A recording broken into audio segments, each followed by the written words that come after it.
A few days after my father's funeral, I found myself cornered in the living room by my husband, Ethan, and his mother, Margot. "Leah," Margot said, her voice cutting through the air like a blade, "you need to transfer everything your father left, $100 million and the estate, into Ethan's name. It's what's best for the family." My heart pounded as I stared at her, shocked. The words felt surreal, as if I were trapped in a nightmare. "No," I said, my voice trembling but firm. "My father left this to me, and I'm not giving it to anyone." Before I could react, Ethan's face turned red with rage. In an instant, he yanked my hair and slapped me hard across the face. The sting burned my cheek, but the betrayal cut far deeper. And it didn't end there. What happened next was even more dangerous. "Hello. My voice is steady despite the memories flooding back. My name is Leah, and I am 30 years old. This is my story, a story of betrayal, resilience, and the strength it takes to rebuild from ashes. It's not just my story, but also one of my father's love and sacrifices, which became the foundation of everything I am today. 5 years ago, life seemed simpler. I lived with my husband, Ethan, and his mother, Margot, in a modest house on the outskirts of Brookhaven. At first glance, it might have appeared like an ideal family setup, but beneath the surface, there was a price to pay, one that only I truly understood. You see, my presence in their home wasn't based on love or unity, but on silent sacrifices. My father, Samuel, was the one who bore the weight of our household expenses. Month after month, he sent money to ensure everything ran smoothly. Never once did he complain, but I could see the toll it took on him, how he skipped small luxuries and worked tirelessly to support me, his only daughter. Margot, an authoritative and calculating woman, ensured her dominance was never questioned. "Leah, it's for the family," she would say whenever I protested. "Your father can afford it, so why not keep things comfortable for everyone?" Her words, veiled in condescension, left no room for disagreement. Ethan, my husband, rarely intervened. His silence felt like a betrayal, too, his indifference a sharp contrast to the promises we once exchanged. Despite the suffocating environment, I stayed. I clung to the hope that things would improve, that love would outweigh the financial strings tethering me to this family. But as the years passed, my relationship with Ethan felt increasingly transactional, and my father's quiet sacrifices began to weigh on my conscience. Then came the day that changed everything. One morning, as I prepared breakfast, my phone rang. It was a call I never expected, a call that would alter the course of my life forever. "I'm so sorry, Leah," the voice on the other end said. "Your father, he passed away this morning. A sudden heart attack." The world stopped spinning. My father, my protector and anchor, was gone. I felt my knees buckle, the weight of grief too heavy to bear. For days, I moved like a ghost, my mind consumed with memories of him. He had always been there for me, and now, in the most profound way, he was gone. The days following my father's death were an unbearable haze of grief and numbness. It felt as though the world had lost its color, leaving me in muted, endless gray. Amid the mourning, I received a call from my father's lawyer, Mr. Grant, who asked to meet me regarding my father's will. I wasn't ready to confront the legalities of his passing, but I knew I couldn't avoid it forever. Sitting across from Mr. Grant in his quiet, book-lined office, I listened in disbelief as he explained the contents of my father's final wishes. "Leah, your father left you his entire estate," he said, sliding a stack of neatly organized papers toward me. "This includes a sum of $100 million and his property in Brookhaven." My breath caught. Brookhaven's estate wasn't just any property. It was a sprawling mansion nestled in one of the city's most prestigious neighborhoods. I had known my father was successful, but the magnitude of his wealth was overwhelming. "He wanted to ensure your future was secure," Mr. Grant continued. "He was very clear that this inheritance is solely for you." I nodded, barely able to comprehend the weight of his words. This wasn't just wealth. It was a symbol of my father's love and sacrifices. Though the money was significant, It didn't fill the gaping void left by his absence. When I returned to the house I shared with Ethan and Margot, I made the decision to keep the inheritance a secret for now. It felt deeply personal, a gift from my father meant to protect me. But secrets have a way of revealing themselves, especially when those around you are watching closely.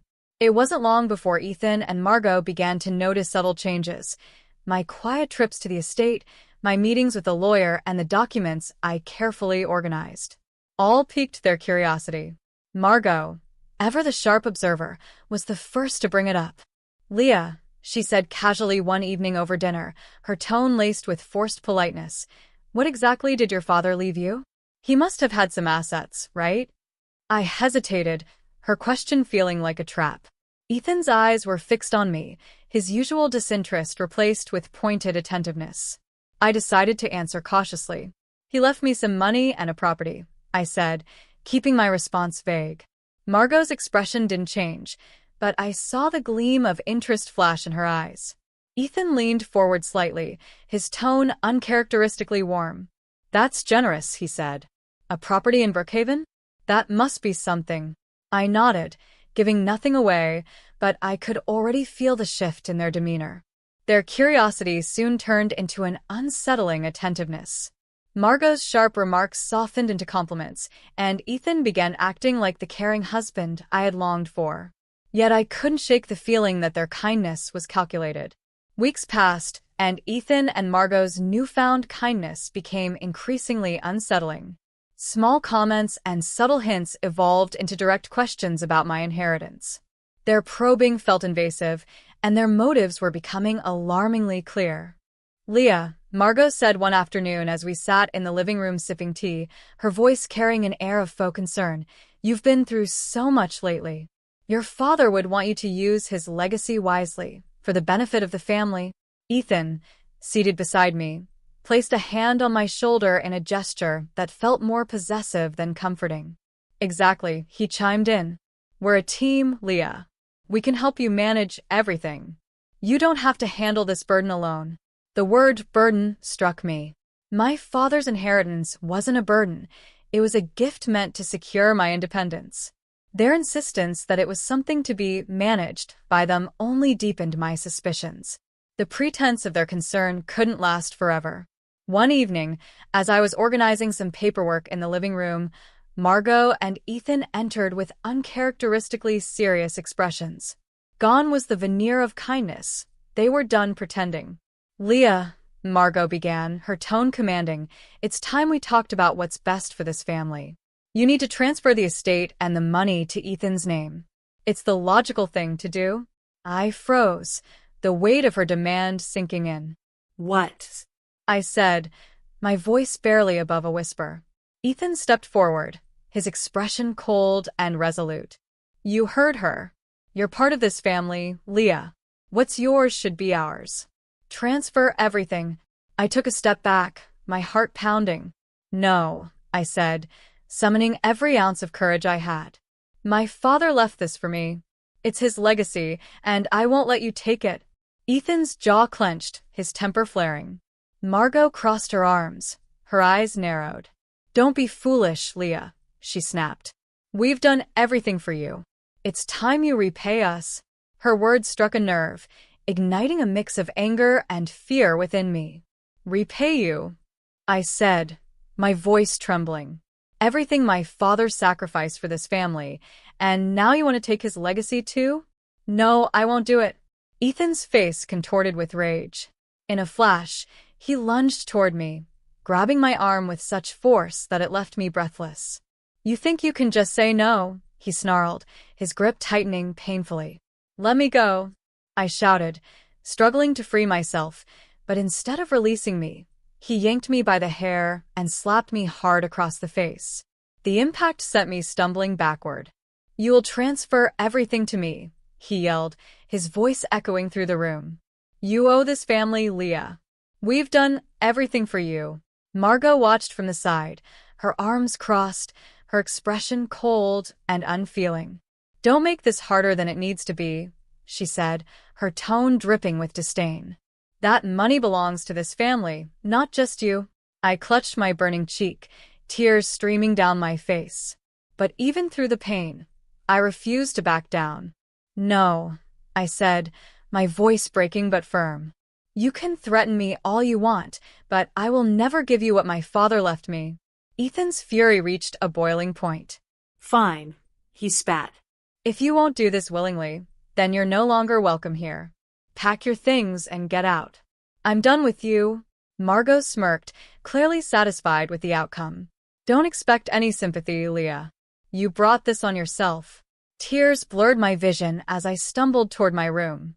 My heart raced, and my mind was a whirlwind of emotions: pain, fear, anger, and a growing resolve. I had given everything to this family, and this was how they repaid me. As I packed my belongings, I realized this was no longer just about my inheritance. It was about reclaiming my dignity and my life. Ethan appeared at the door moments later, divorce papers in hand. He thrust them toward me with a sneer. "Sign these before you leave," he said coldly. "You're nothing without this family. Good luck surviving on your own." I snatched the papers from him, refusing to let him see my tears. "I don't need your luck," I said, my voice steady despite the storm inside me. "And I don't need you." By the time I left the house that night, I felt a strange sense of relief mixed with devastation. My father's sprawling estate in Brookhaven became my refuge, a safe haven where I could begin to heal. But even amidst the safety of my new surroundings, the bruises on my face and the ache in my heart served as constant reminders of Ethan and Margot's cruelty. In the quiet of my new home, I realized I couldn't let them get away with what they had done. Their greed and violence had gone too far, and it was time for me to take a stand. The very next morning, I sought legal counsel.